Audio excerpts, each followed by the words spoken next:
Du coup, on se revoit pour faire un peu de finition en fait. Si je prends ici, ce qui est embêtant avec tout ce qui est transparent, c'est que on peut pas trop le voir en fait. Euh, Ici, je vais choisir le dessus. Alors, je supprimer ça comme ça, on va le refaire ensemble. Sélectionner ce qu'il y a dessus. Alors, si je reprends une autre vue, la vue de dessus, vous voyez, hop, je peux sélectionner ce qu'il y a dessus. Euh, je vais cliquer sur Visible Only si vous l'avez décoché. Ici, vous avez Visible Only, vous cochez dessus. Et vous sélectionnez juste le petit disque qui est au-dessus. Euh,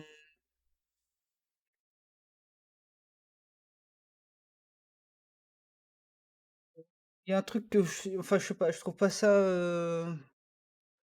Si vous, enfin normalement non, sinon vous serez pas là si vous sur le tuto de euh, de de Motion Designer Community. Lui ce qu'il fait c'est que il s'amuse à faire les vaguelettes à la mano. Bon alors moi à force vous allez comprendre. Hein, moi il y en a un peu paresseux, moi il y en a, n'a pas faire de ce genre de choses. Je fais pas ce genre de choses. Donc, ce que je vais faire, c'est que je vais faire un disque de la même taille. En gros, je vais vous le dire parce que c'est difficile de vous le montrer là parce que tout est transparent. Euh, Ici, par exemple, si j'utilise comment ça s'appelle? Comment ça s'appelle ça? C'est un générateur. Les déformateurs. Les déformateurs Formula. Ça va me faire des petites vaguelettes dessus. Oh, alors, ouais. euh, Ça va faire des petites vaguelettes. Sauf que si je l'applique sur le l'eau, vous voyez que les vaguelettes, ça s'applique juste en bas. Et moi, j'ai pas trop envie de faire ça comme ça, parce que c'est pas en bas, moi, que j'ai besoin que ça s'applique. Euh, Si je le mets, je sais pas. Si je le fais de manière manuelle, hop, manuel.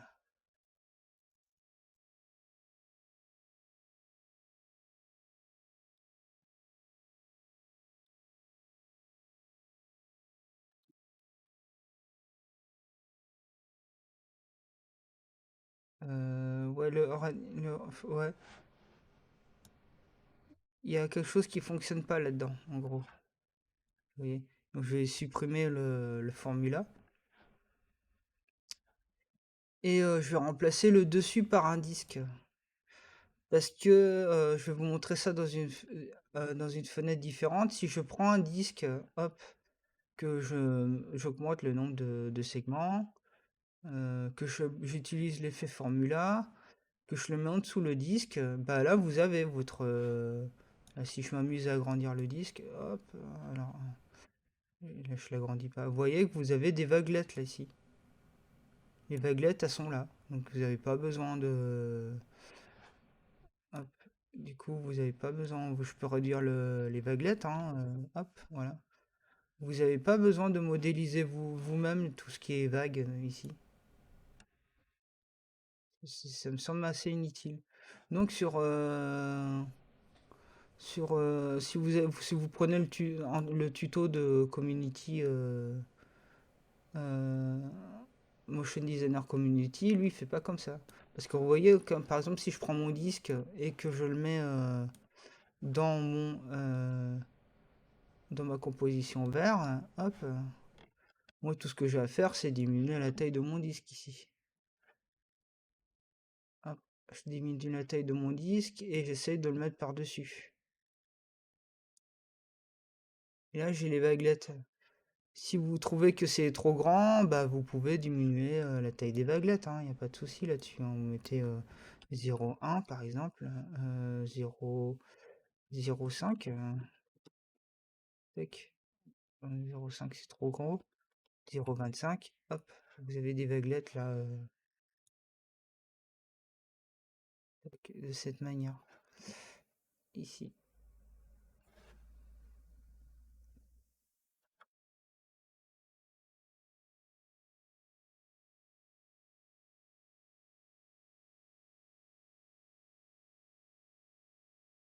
Donc en fait, du coup, ça sert pas à grand-chose de les modéliser soi-même. Il suffit juste d'un peu d'imagination, non?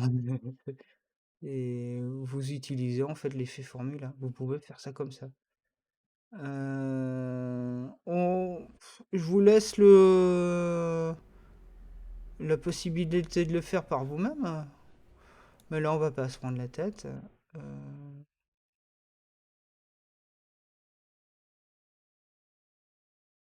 On va pas se prendre la tête. On va prendre juste le dessus parce que vous voyez que c'est beaucoup trop propre. Si vous avez en fait un verre avec des bulles, des petites bulles, des petites bulles, normalement, au-dessus, vous avez des petites vaguelettes. Parce que là, c'est de l'eau gazeuse, si vous voulez.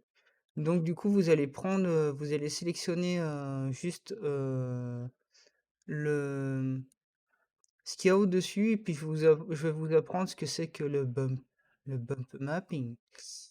Euh, Ici, vous allez sélectionner, hop, juste ce qu'il y a dessus. Vous sélectionnez dessus. Et le matériel qui est ici, vous pouvez le dupliquer. Vous faites copier, matériel c'est O, et vous faites coller, paste. Et là, on va aller dans Bump, ici. Bump, ce que ça va vous faire, c'est que ça va vous mettre... ça va, si vous voulez, ça va vous modéliser des reliefs. En français, ça s'appelle relief, mais juste sur la texture, c'est-à-dire des toutes petites reliefs. C'est des choses qu'on a vues. Alors moi, je me souvenais à l'époque de la première Xbox et ouais, surtout la première Xbox, alors même le PlayStation c'était déjà, mais PlayStation 2, mais la première Xbox, ils en abusaient un peu. Ils en abusaient, mais dans le bon sens, ça donnait des jolies choses. Alors maintenant, tout le monde est habitué à cette chose-là, mais voilà. Donc vous allez cocher Bump et vous allez créer des reliefs. Ici dans Texture, je vais choisir Noise, ça va faire du bruit. Hop. Du coup, le bruit, ça crée des vaguelettes. Si je regarde ici sur mon Interactive View, faut que je l'applique déjà, parce que je ne l'ai pas appliqué. Je vais prendre la texture et je vais la mettre sur la surface. Ici, normalement, je l'ai sélectionné. Hop, et je l'applique. Tac. Et si je vais sur ma view interactive, vous avez des petites vaguelettes. Le souci de ça, c'est que les vagues, elles sont quand même un peu... elles sont costauds quand même. Donc vous avez la force ici, vous mettez brut de pomme, force 5 non, c'est bon. Du coup, je déconne un peu comme ça, je sais que je suis pas regardé. Ok. Ouais, vous voyez, du coup, vous avez des petites vaguelettes là et ça va très bien. Vous n'êtes pas obligé de faire comme lui où il y a des... c'est comme Jurassic Park, vous savez, dans la scène du tyrannosaure, vous avez un truc qui part au milieu. Euh, Tout le monde s'en souvient, mais personne n'est capable de le reproduire, puisqu'en fait, c'est même un Tyrannosaurus Rex pourra pas faire ça, donc c'est complètement artificiel. Euh, c'est c'est juste comme ça, soit dit en passant. Donc voilà, vous avez votre petite vaguelette, et là, on a fini, là, si vous voulez. Faut juste choisir un bon angle de vue, et c'était notamment plus pour vous apprendre à modéliser à partir d'un modèle et ensuite essayer de réfléchir comment rendre la chose un peu plus crédible par rapport à ce que vous savez, vous, de la physique. Je sais que si il y a des choses qui peuvent rendre la chose... Vous avez vu, c'est pas mal hein, quand même, rien qu'avec le moteur de rendu de base de Cinema 4D, c'est quand même pas mal. C'est à vous de voir qui peut, ce qui peut vous rappeler la réalité, quoi. Par exemple, comment faire vos bulles, etc. Ici, je vais rajouter... hop.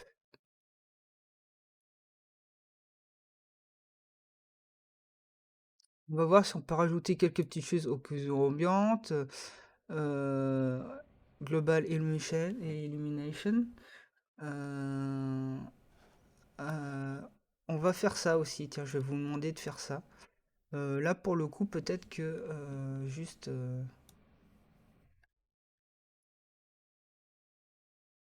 sortir l'émetteur. Et je vais dupliquer tout ça. Je vais le mettre dans un groupe. Je vais dupliquer. Non, je vais le mettre dans une. Je vais utiliser instance. Mot instance. Du coup, on va avoir deux vers ici, comme Patrick Devers.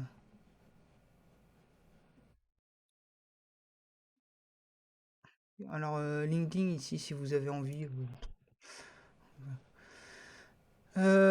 Ici, on va choisir physical.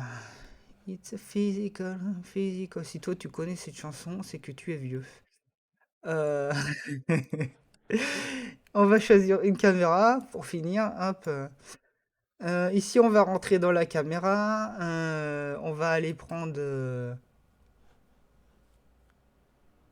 l'objectif étant de mettre de la profondeur de champ. Moi, c'est un truc sur lequel je suis pas très bon. Je vous le dis d'emblée. Donc, par exemple, ici, le vert, il doit être net. Donc, vous dites Focus Object. Vous allez choisir le, là, ici, cet objet. L'objet nul. Alors, vous prenez votre pipette, vous allez choisir l'objet. Hop. Euh, Moi, ce que je voudrais, c'est que derrière, ça soit flou. Alors, pour la vue, là, ici, c'est pas terrible. Hmm,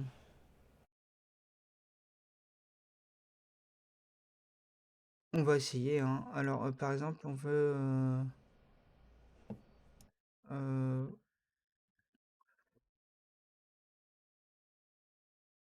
la longueur focale. Alors, je suis sûr qu'il y a quelqu'un ici, quand je fais ça, il sait tout de suite. Il dit, ouais, monsieur, faut faire ça. Donc, écoutez, hein.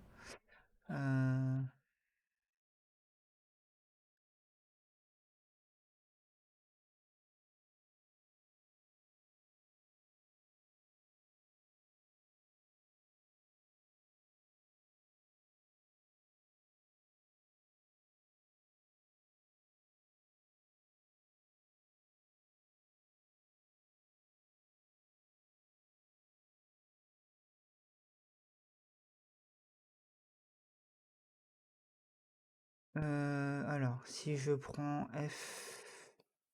Si j'augmente le F, il y aura plus de profondeur. Alors, ah oui, mais je l'ai pas activé. Il faut activer la profondeur de champ physical, puis il faut aller chercher dans physical et activer depth of field. Ok, hop. Du coup, normalement, là, si vous êtes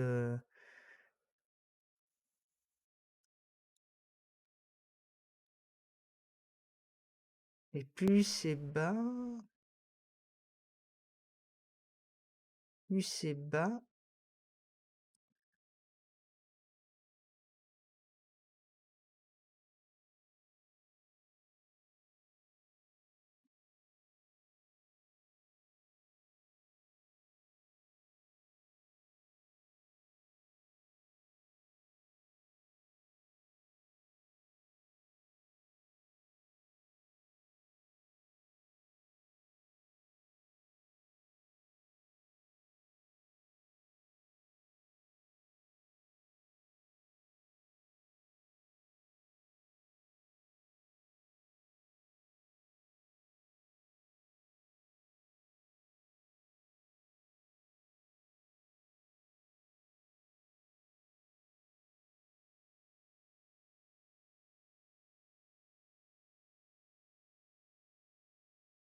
Il me l'a mis à l'envers. Ah non, non, c'est qui? En fait, c'est le reflet du...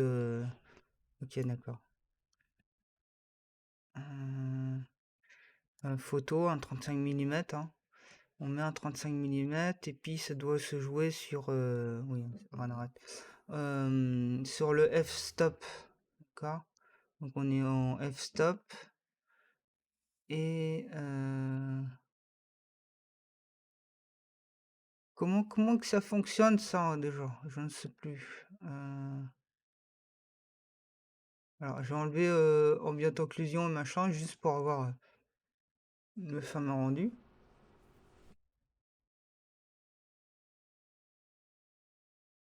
Vite, ça va vite.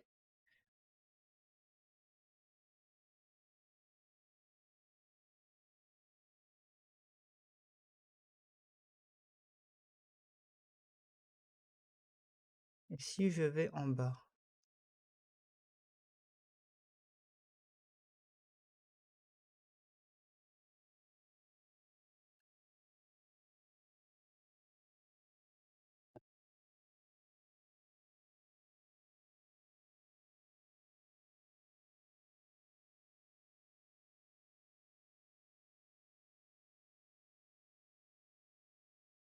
C'est ça qu'il y a moi, il y en a moi à pas trop comprendre en fait là. Parce que bon, il y a l'immédiateté quand on est, quand on est avec un boîtier, on a l'immédiateté de l'image. C'est-à-dire que quand vous faites la mise au point, c'est immédiat, mais en 3D là, bah, c'est pas très intuitif quoi. Ce genre de choses. Si j'enlève la mise au point de ça, peut-être que...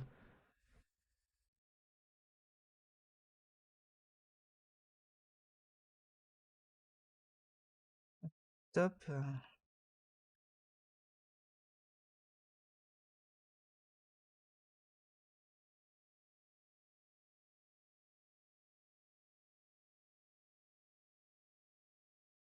Of the Field. Pourtant, je l'ai bien là, mais je me trépatouille pas très bien. Euh, Mettons des cubes, par exemple. Admettons, admettons.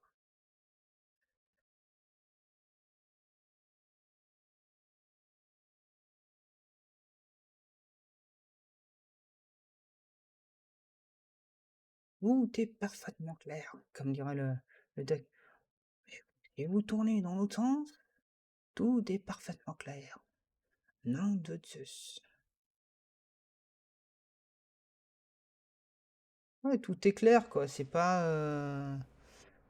Moi, ce qui m'intéresse, en fait, c'est que c'est d'avoir de la profondeur de champ. Là, on n'en a pas, quoi, en fait. Donc, écoutez.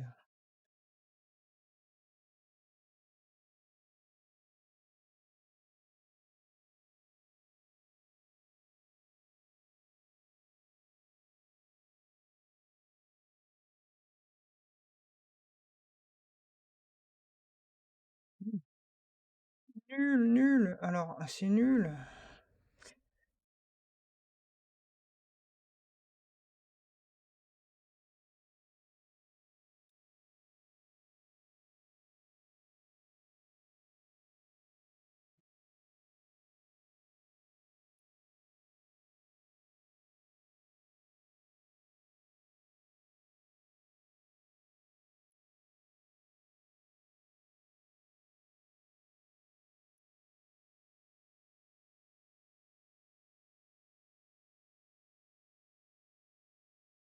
Distance de focus. Alors,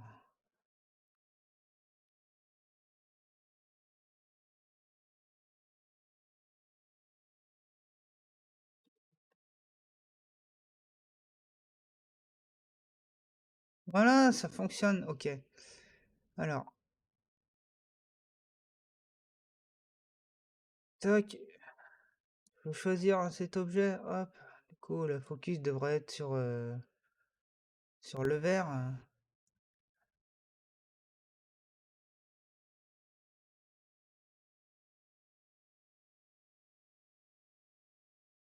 J'ai mis ma distance de focale, hop, ici. Donc c'est sur le vert, hein.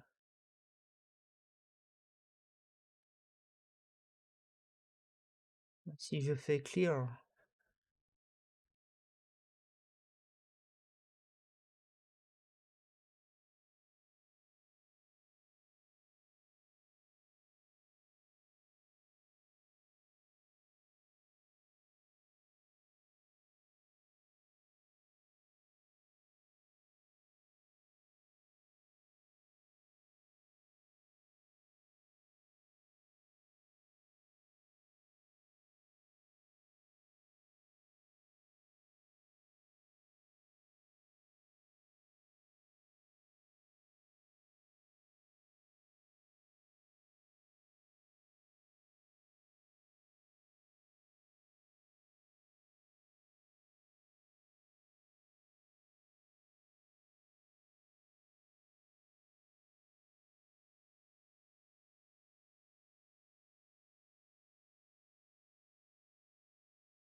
bon, écoutez, les enfants, on va se quitter là. Et si j'ai des nouvelles sur comment mettre du flou facilement, hein, je vous rappelle.